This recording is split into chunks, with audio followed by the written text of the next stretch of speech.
జై శ్రీరామ్. శ్రీమాత్రే నమః. శ్రీ గురుభ్యో నమః. 2024 సంవత్సరం ఆగస్టు మాసం 11వ తారీఖు నుంచి 2024 సంవత్సరం ఆగస్టు 17వ తారీఖు వరకు ఈ వారం యొక్క వార ఫలితాలు ఈ ద్వాదశ రాశుల వాళ్ళకి అలాగే ద్వాదశ లగ్నాల వాళ్ళకి ఎలా ఉండబోతుంది ఈ వారము, దీనికి సంబంధించిన గ్రహదేవతల సంచారం మొదటగా మనం చూద్దాం. వృషభ రాశిలో గురు భగవానుడు అలాగే మంగళ సంచారం జరుగుతుంది. కర్కాటక రాశిలో సూర్యనారాయణమూర్తి యొక్క సంచారము. ఈ వారం 17వ తారీఖు కర్కాటక రాశిలో ఉన్న సూర్యనారాయణమూర్తి సింహరాశిలోకి వస్తారు. అంటే సింహ సంక్రమణం జరుగుతుంది. అలాగే సింహరాశిలో 2 గ్రహాలు వక్రించిన బుధుడు అలాగే శుక్ర భగవానుడి సంచారము. కేతుదేవుడు కన్యారాశిలో సంచారం చేస్తున్నారు. వక్రించిన శనీశ్వరుడు కుంభరాశిలో సంచారం జరుగుతోంది. రాహుదేవుడు మీనరాశిలో సంచారం చేస్తూ ఉన్నారు. ఇవి ఈ వారం యొక్క గ్రహస్థితులు, గోచారంలో ఉన్న గ్రహస్థితులు. ఈ వారంలో ఉన్న గోచార గ్రహస్థితుల ఆధారంగా అసలు ఈ వారం ఎలా ఉండబోతుంది అన్ని రాశుల వాళ్ళకి మనం తెలుసుకుందాము. అయితే ఇదంతా తెలుసుకోవడానికి ముందు అసలు ఈ వారము ఏమన్నా స్పెషల్ ఇది ఉందా గోచారంలో, ఇది మనం చూస్తే కనుక డెఫినెట్గా బుధ శుక్రులు ఇద్దరు కూడా సింహరాశిలో కలిసి ఉండడం ఒక మంచి విషయం. కాకపోతే బుధుడు వక్రించి ఉన్నాడు కాబట్టి పూర్తిగా స్పెషల్ విషయం కాదని చెప్పాలి. ఇది వక్రించిన బుధుడు శుక్రుడితో కలవడం అంత మంచి ఫలితాలను ఇవ్వదు. అందులో ఇది మనకి కాలపురుషుడు కుండలిలోంచి పంచమ రాశిలో వీళ్ళిద్దరూ కలిసి ఉన్నారు. సో ఇక్కడ ఏంటంటే ఏ విషయంలో ఇది మంచిది కాదు అంటే కనుక అనవసరంగా ఖర్చు పెట్టేస్తారు. తర్వాత అయ్యో ఆ రోజు ఆ ఖర్చు పెట్టుకోకుండా డబ్బులు దాచుకొని ఉంటే బాగుండదు, ఇంపార్టెంట్ పనికి డబ్బులకి అవస్థ పడతారు. సో అవస్థ పడడం అంటే అవస్థ పడడం అని కూడా కాదు, తిట్టుకుంటారు మిమ్మల్ని మీరు ఆ రోజు ఖర్చు పెట్టకుండా ఉంటే బాగుండేదేమో అని అనుకునే విధంగా ఇప్పుడు గోచర గ్రహస్థితులు పనిచేస్తున్నారు. ఎందుకంటే బుధుడు వక్రించి శుక్రుడితో కలిసి ఉండడం వల్ల. బట్ అలా అనుకున్నా సరే, మీరు అనవసరంగా ఖర్చులు పెట్టినా సరే డెస్టినీ ఏం చేస్తుందంటే మీకు అనుకున్న దానికంటే కొంచెం ఎక్కువగానే, అంటే ఖర్చు అయిన దానికంటే ఒక 3 ఇంతలు 4 ఇంతలు లేదా 5 ఇంతలు మీ జన్మజాతకం సహకారంగా ఉంటే కనుక 5 ఇంతలు మళ్ళీ మీకు తిరిగి వచ్చేస్తాయి. ఏదో రూపంలో డెస్టినీ ఇవ్వాలనుకుంటే ఇస్తుంది. డెస్టినీ మీ చేత ఇప్పుడు అందరికీ అండి, ఈ రాశి ఆ రాశి అని కాదు, అందరికీ కూడా ఈ పాయింట్ తేటతెల్లంగా వర్తిస్తుంది. ద్వాదశ రాశుల వాళ్ళకి, ద్వాదశ లగ్నాల వాళ్ళకి ఇది ఒక కామన్ పాయింట్. అందుకని ప్రతి రాశి వాళ్ళకి విడివిడిగా ఈ పాయింట్ చెప్పడం మళ్ళీ టైం వేస్ట్ కాబట్టి ముందుగానే చెప్తున్నాను. ఈ కామన్ పాయింట్ అంటే డెఫినెట్గా ఖర్చు అయితే పెట్టడము, బట్ ఆ తర్వాత తిరిగి వస్తుంది. అసలు ఇప్పుడు మీ జన్మజాతకం సహకారంగా లేకపోతే మీరు పెట్టిన ఖర్చులైనా ఏదో రూపంలో వచ్చేస్తాయి. లేదా మీకు ఒక బాగుంటే కనుక ఒక మోస్తరు బాగుంటే 3 టైమ్స్ వస్తాయి. ఎక్స్ట్రీమ్గా బాగుంటే కనుక 5 టైమ్స్ ఈ ఆగస్టు నెల అయ్యే లోపలే మీకు వెనక్కి వచ్చేస్తాయి. పోన్లో అవి ఖర్చు పెట్టాం, మళ్ళీ రికవర్ అయిపోయింది, ఇంకా మనం సేఫ్ సైడ్లోనే ఉన్నాం అని అనుకుంటారు.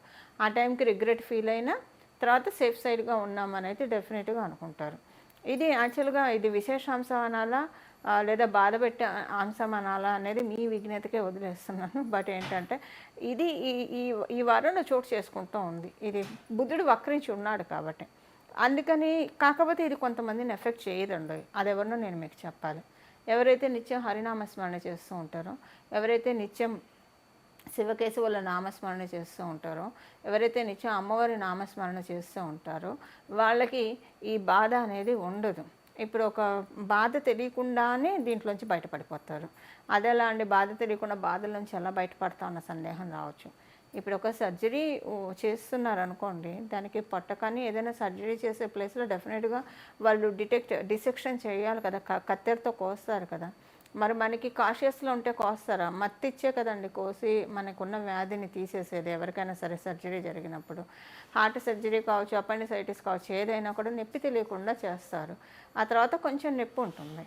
బట్ అయితే అది ఆపరేషన్ జరిగేప్పుడైతే నొప్పి తెలియకుండానే చేస్తారు కదా, అంటే అనస్థీషియా ఇస్తారు. అలా ఇప్పుడు నేచరు మనకి అనస్థీషియా ఇచ్చి మనకి నొప్పి తెలియకుండానే ఈ ప్రాబ్లం నుంచి మనల్ని బయటపడేస్తుందని నేను చెప్పచ్చే ఉద్దేశం.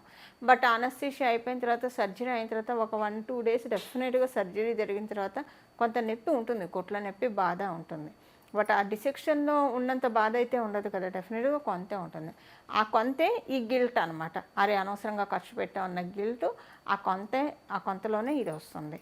మిగతా తర్వాత ఇది రికవర్ అయిపోతుంది కూడా. ఇప్పుడు మరి తర్వాత ఆరోగ్యం సెట్ అవుతుంది కదా, అనారోగ్య రుగ్మత తొలగిపోతే ఆరోగ్యం సెట్ అయ్యి హ్యాపీగా ఉంటారు, ఇంకా హ్యాపీగా పని చేసుకుంటారు. అలా ఇది కూడా తొలగిపోతుంది అని మీకు ఇప్పుడు క్లియర్ కట్గా అర్థం కావడానికి ఎగ్జాంపుల్ తీసుకున్నా. ఇలాగా ఇప్పుడు డెస్టినీ ఒక సర్జరీ చేస్తుంది, అందరికీ చేస్తుంది. ఇందులో ఎవరు నేనా భేదం లేదు, ప్రతి ఒక్కరు దీనికి అప్లికేబిలిటీనే ఉంది. అందుకని ఇది కామన్గా ఈ పాయింట్ చెప్తున్నాను.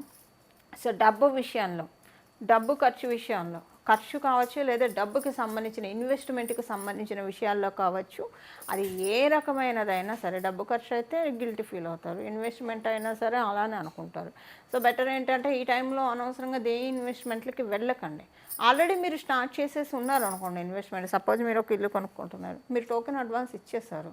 ఇప్పుడు మీరు మిగతా రిమైనింగ్ అమౌంట్ ఎంతో కొంత ఇస్తున్నారంటే అది ఇప్పుడు లెక్కలోకి రాదు, ఎందుకంటే ఆల్రెడీ మీరు ఇచ్చేసారు కాబట్టి. దీనికంటే ముందు అంటే ఆగస్టు 10th లోపల మీరు ఇచ్చుంటే అది అసలు మీరు టోకెన్ అడ్వాన్స్ ఇచ్చినా అది మీకు ఇప్పుడు ఇచ్చినట్టు లెక్కలోకి రాదు.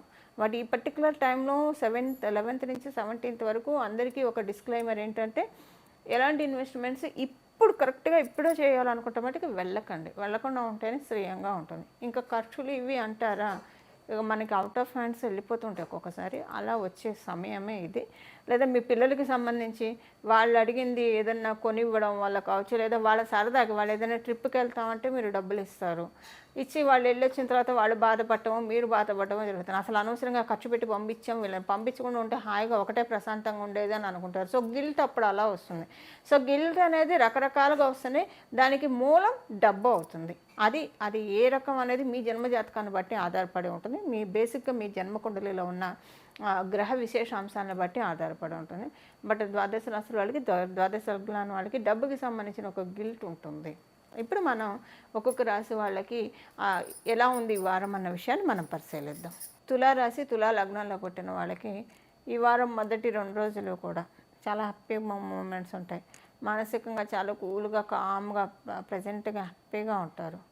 మధ్యలో 2 రోజులు మీరు ఉద్యోగస్తులు అయితే కనుక ఉద్యోగంలో టెన్షన్స్ ఎక్కువ అవుతాయి, జాగ్రత్త తీసుకోవాలి. చాలా టెన్షన్స్ ఎక్కువ అవుతాయి మీకు ఉద్యోగంలో. అది చాలా ప్రాబ్లం. అంటే ఎలా ఉంటుందంటే మీ జన్మజాతకం బాగా సహకరిస్తే ఆ ప్రాబ్లమ్ని మీరు సాల్వ్ చేయగలుగుతారు. ఒకవేళ మీ జన్మజాతకం సహకరించకపోతే అది అన్సాల్వబుల్ ప్రాబ్లంగా ఉంటుంది. సో ఉద్యోగస్తులు మధ్యలో 2 రోజులు, ఫస్ట్ 2 రోజులు విడిచేసి మధ్యలో 2 రోజులు కొంచెం జాగ్రత్తగా ఉండాలి. అయితే మధ్యలో 2 రోజులు, మొదటి 2 రోజులు అందరికీ బాగుంటుంది. ఉద్యోగస్తులకు, వ్యాపారస్తులకి, గృహిణులకి, సీనియర్ సిటిజన్స్కి, విద్యార్థులకు అందరికీ బాగుంటుంది. మధ్యలో 2 రోజులే, మీరు మధ్యలో 2 రోజులు కావచ్చు, 3 రోజులు కావచ్చు, ఈ ప్రాబ్లం ఉంటుంది. ఇది మీరు ఉద్యోగస్తులైనా సరే, వ్యాపారస్తులైనా సరే, ఎవరికైనా ఈ ప్రాబ్లం మీకు వర్తిస్తుంది. అయితే ఇక్కడ ఎవరు ఎక్సెప్షన్ అంటే గృహిణుల ఎక్సెప్షన్. ఈ పాయింట్కి ప్రాబ్లం వస్తుందంటానికి విద్యార్థులలో సీనియర్ సిటిజన్స్ వీళ్ళకి రాదు, వీళ్ళకి నార్మల్గానే ఉంటుంది. బట్ మీరు వృత్తి వ్యాపారాల్లో ఉంటే కనుక మధ్యలో 3 రోజులు కూడా చాలా జాగ్రత్తగా ఉండాలి. మీకు ప్రాబ్లమ్స్, టెన్షన్ అరేజ్ అయ్యే అవకాశం ఉంది. ఒకవేళ మీ జన్మజాతకం బాగా ఉంటే దాన్ని రెక్టిఫై చేస్తారు, లేకపోతే కొంచెం ట్రబుల్సమ్గా అవుతుంది. సో అందుకని మీరు ఏంటంటే వీలున్నంత వరకు మీరు చేసే వర్క్ని 1-2 సార్లు చెక్ చేసుకొని చేయడం మంచిది. ఇదివరకు మీరు చేసిన పనులకి కూడా మేబీ ఇప్పుడు పర్యవసానం అనుభవించే టైం కూడా ఇప్పుడు ఉంటుంది. అది మళ్ళీ మీకు అంటే మీ జన్మజాతకం బాగా ఉంటే కనుక అది పెద్దగా మీకు ఎఫెక్ట్. ఇదివరకు మీకు తెలియకుండా చేసిన మిస్టేక్స్ వల్ల ఇప్పుడు ట్రబుల్ ఉంటుంది మీకు 3 డేస్లో, మధ్యలో 3 డేస్లో. సో మీ జన్మ కుండలి బాగా ఉంటే పెద్దగా ఇబ్బంది ఉండదు. లేకపోయినా ఇప్పుడు మనం తెలుసుకోబోయే పరిహారం చేయడం వల్ల మ్యాక్సిమం ఎఫెక్ట్ పడకుండా అవుట్ ఆఫ్ 100%లో 30% ఎఫెక్ట్ పడి 70% స్కిప్ అవ్వచ్చు. అదే ఈ వారం చివరిలోకి వచ్చేసరికి డబ్బు ఖర్చు కొంచెం ఎక్కువగా ఉంటుంది. సో ఈ డబ్బు ఖర్చు అనేది ఒక విద్యార్థులు, సీనియర్ సిటిజన్స్ వీళ్ళిద్దరికీ ఈ పాయింట్ వర్తించదు, మిగతా అందరికీ ఈ పాయింట్ వర్తిస్తుంది. మీరు గృహిణులైనా ఇంట్లో ఒక డబ్బు ఖర్చు ఉంటుంది. సో ఇలాగ అందరికీ, ఉద్యోగస్తులకి, వ్యాపారస్తులకి, అందరికీ కూడా ఈ విషయం వర్తిస్తుంది. ఒక స్టూడెంట్స్కి, సీనియర్ సిటిజన్స్కి డబ్బు ఖర్చు అప్లికేబిలిటీ లేదు. ఇది ఈ వారం యొక్క గోచర గ్రహస్థితుల ఫలితాలు. అది మీ తులారాశిలో పుట్టిన వాళ్ళకి, తులా లగ్నంలో పుట్టిన వాళ్ళకి. ఏం పరిహారం చేసుకోవాలి? నేను ఇందాకే చెప్పాను మీకు స్టార్టింగ్లోనే. ఎవరైతే హరినామస్మరణ చేస్తూ ఉంటారో నిత్యము మనసులో, వాళ్ళ పనులు చేసుకుంటూనే హరినామస్మరణ చేస్తూ ఉంటారో, ఇప్పుడు మనం ఇప్పుడు మాట్లాడుతూ ఉంటాం, ఏదైనా ఆఫీస్ వర్క్ చేసుకుంటాం, లేదా ఏదైనా పనులు చేస్తుంటాం. మన మనసు ఎప్పుడైనా ఖాళీగా ఉంటుందా చెప్పండి? ఏదో ఒకటి ఆలోచిస్తూనే ఉంటుంది కదా! మనం పడుకునేప్పుడు తప్పించండి, మనకి నిద్ర పట్టినప్పుడు తప్పించి, విడిగా మనసు ఏదో ఒక ఆలోచన చేయకుండా ఎవ్వరికీ ఉండదు కదా! ఆలోచన ఏదో భగవంతుడి గురించి ఆలోచించండి. చాలా మంచిది. పుణ్యం, పురుషార్థం 2 వస్తాయి. ఇప్పుడు ఈ టైంలో చేయాల్సినదే. మేము భగవంతుడు జపం చేస్తే మా పనులు ఎవరు చేస్తారన్న మాట మటుకు అనకండి. మనసులో జపం చేసుకోండి. దానికి మీరేం టైం కేటాయించక్కర్లా. మీరు ఏ పని చేస్తున్నా మానసికంగా జపం చేసుకోవచ్చు. మనసులో జపం చేసుకుంటూ మీ నిత్య దైనందిన జీవితంలో మీకు మీ బతుకు గడవడానికి కావాల్సిన పనులు చేసుకుంటూ వెళ్ళిపోవచ్చు చక్కగా. అలా చేస్తూ ఉంటే ఈ స్క్రాప్ మైండ్లోంచి తొలగిపోతుంది. అది కూడా మంచిదే కదా! హాయిగా మనసు ప్రశాంతంగా ఉంటుంది. ముందు నిర్మలంగా ఉంటుంది, ప్రశాంతంగా ఉంటుంది, హ్యాపీగా ఉంటుంది. లేదంటే ఈ ఆలోచన మన మనసు ఉందండి పెద్ద కోతి. పిచ్చి పిచ్చి ఆలోచనలను తెచ్చిపెట్టి మన మనసుని, మన మానసిక ఆరోగ్యాన్ని, తద్వారా శారీరక ఆరోగ్యాన్ని పాడు చేయడంలో దీనికంటే వైటల్ రోల్ ఎవ్వరూ ప్లే చేయలేరు. మన మనసే మనకి శత్రువు ఫస్ట్. అందుకే శత్రువులు ఎక్కడో ఉండరు, మనలోనే ఉంటారని పెద్దవాళ్ళు చెప్తూ ఉంటారు. దానికి ఇప్పుడు మన అవకాశం ఇవ్వకుండా ఉండడానికి ఇది చాలా మంచి ఉత్తమ సమయం అండి. ఏంటంటే అది అన్ని వేళలా ప్రాక్టికల్‌గా సాధ్యం కాదు. ఏదో ఒక ఆలోచనలు వస్తుంటాయి. సపోజ్ కొంతమందికి ఏంటంటే వాళ్ళ చుట్టూ ఉన్న వాళ్ళు ఎలా ఇబ్బంది పెడతారంటే వాళ్ళకి పడుకున్నా, కూర్చున్నా, లేచినా అవే ఆలోచనలు వస్తాయి. ఎంత పొమ్మన్నా పోవు. ఎందుకంటే వాళ్ళు జరిగిన హర్టింగ్ అలా ఉంటుంది కాబట్టి. ఇప్పుడు కాకపోతే ఇప్పుడు గిల్ట్ పాయింట్ నేను ఇందాక చెప్పాను కదా! దాన్ని నివృత్తి చేసుకోవడానికి ఒకటే ఒక సింపుల్ రెమెడీ దైవనామ స్మరణ. మీరు నమో భగవతే వాసుదేవాయ అంటారా, నమశివాయ అంటారా, శ్రీమాత్రే నమః అనుకుంటారా, లేదా శ్రీ గురుదత్త, జై గురుదత్త, శ్రీదత్త శరణం అని అనుకుంటారా, మీరా దక్షిణామూర్తియే నమః అనుకుంటారా, ఏ నామమైనా సరేనండి. మీ ఇష్టదైవాన్ని మీరు తలుచుకోండి. ఈ దైవం ఆ దైవం అంటే ఏ దైవమైనా మీ ఇష్టదైవాన్ని చక్కగా తలుచుకోండి. దేవతలు ఎప్పుడు మనల్ని కాపాడటానికే ఉంటారు కాబట్టి ఖచ్చితంగా ఈ ఈ వారం రోజులు రౌండ్ ద క్లాక్ మీరు మనసులో దైవనామస్మరణ చేసుకుంటూనే ఉండాలి. ఎంత బాగా ఎంత దిట్టంగా చేయాలంటే ఒకవేళ అర్ధరాత్రి మనసు మీకు మెలకువ వచ్చినా నమశివాయ నమశివాయ నమశివాయ అని మీ మైండ్ చెప్పేయాలి. మనకు మెలకువ వచ్చినప్పుడు ఈ వీళ్ళు నాకు ఇది చెప్పమన్నారు కదా అని అది చెప్పేస్తూ ఉండాలి. మనకి ఏ ఆలోచన వచ్చినా ఇలా మనం ప్రాక్టీస్ చేస్తుంటే ఇప్పుడు ఇది ఎందుకు చెప్తున్నానంటే ఇప్పుడు నేచర్ మనకి ఈ అవకాశాన్ని కల్పిస్తూ ఉంది. ఈ వారము మనం ఎలాంటి ఆలోచనలు మన బ్రెయిన్లోకి తెచ్చుకోకుండా మెంటల్ డిప్రెషన్ని జయించడానికి, అలాగే మనకి టెన్షన్స్ వీటి నుంచి మనం బయటపడటానికి నేచర్ ఇప్పుడు మనకు సదవకాశాన్ని కల్పిస్తూ ఉంది. భగవన్ నామాన్ని మనందరం పట్టుకుందాము. ఈ మనసులో ఉన్న ఆలోచనలు వెళ్ళిపోతాయి. ఒక 2-3 రోజులు మీరు అంటూ చూడండి, మనసులో అనుకుంటూ ఉండండి. ఆలోచనలు ఫస్ట్లో వెళ్తూ ఉంటాయి, కానీ మీరు గట్టిగా అనుకుంటూ ఉంటే 4వ రోజు నుంచి ఏమవుతుందంటే మీకు పొరపాటున ఆలోచన వచ్చినా మళ్ళీ మీ మనసే మీకు నమో భగవతే వాసుదేవాయ, నమో భగవతే వాసుదేవాయ, నమో భగవతే వాసుదేవాయ అని ఖచ్చితంగానే తీరుతుంది. సో ఇలాగా మన దైనందిన జీవితంలో మన పనులు మనం చేసుకుంటూ ఈ వారం మటుకు అసలు ఈ వారం అనే కదా ఎప్పుడు భగవన్నామస్మరణ మానసికంగా జపం చేయడం చాలా మంచిదండి. పూజ గదిలో మనం కూర్చొని చేసే పూజ 1-2 గంటల్లో ఉంటుంది. ఇంకా మిగతా టైం అంతా మనం లౌకిక కార్యకలాపాలకే వాడుతూ ఉంటాం. ఈ లౌకిక కార్యకలాపాలకి వాడాలి. లౌకిక కార్యకలాపాలకి వాడుతూ భగవంతుడితోటి మనం అనుసంధానం అవ్వాలి. అదే మన జీవితం యొక్క పరమార్థం. మనకి భగవద్గీతలో గీతాచార్యుల వారు కూడా చెప్పింది అదే. మీరు ఏ శాస్త్రాన్ని తీసుకున్నా, ఏ ధర్మశాస్త్రాన్ని తీసుకున్నా సారం ఇంతే ఉంటుంది. లౌకికంగా మన జీవనాన్ని మనం సాగిస్తూ మనం భగవంతుడితోటి కనెక్ట్ అవ్వాలి. అందుకే ధర్మ అర్థ కామ్య మోక్షాలని సంకల్పంలో మనకి చెప్తారు. ధర్మంగా మనం డబ్బుల్ని సంపాదించుకుంటూ మనకున్న కోరికల్ని తీర్చుకుంటూ మనం సోల్ ప్రోగ్రెషన్కి వెళ్ళాలి. అదే వెళ్ళాలంటే ఏం చేయాలి? మనం చేస్తున్న పనులు మనం చేసుకుంటూ మనసులో భగవన్ నామాన్ని విడిచిపెట్టకుండా జపించాలి. ఇలా ఈ వారం ఇంక పరిహారం అంటే ఇష్టదైవ నామస్మరణ చేసుకోండి. ఈ వారం నుంచి స్టార్ట్ చేయండి. మీరు ఎప్పుడు కూడా ధ్యానం కుదరట్లేదు, భగవంతుడి మీద మనసు వెళ్ళట్లేదు అనుకునే వాళ్ళకు కూడా ఈ వారం చేస్తూ ఉంటే ఇంక నెక్స్ట్ వీక్స్ కూడా ఇంకా తర్వాత అలా కంటిన్యూ అయిపోతుంది.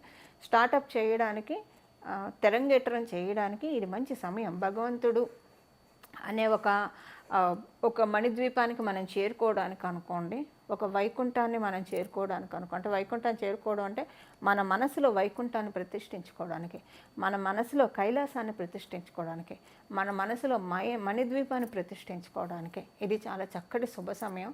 ఈ అవకాశాన్ని ఎవ్వరూ మిస్ అవ్వకండి. చాలా బాగా ఉంటుంది. ఇలా చేసుకొని చూడండి. అసలు మీకు 2 రోజుల్లోనే మానసిక ప్రశాంతత చాలా వచ్చేస్తుందండి. హాయిగా అనిపిస్తుంది, ప్రశాంతంగా ఉంటుందండి. ఇది ఈ వారం చేసుకోవాల్సిన పరిహారము. మంగళం. నమో భగవతే వాసుదేవాయ.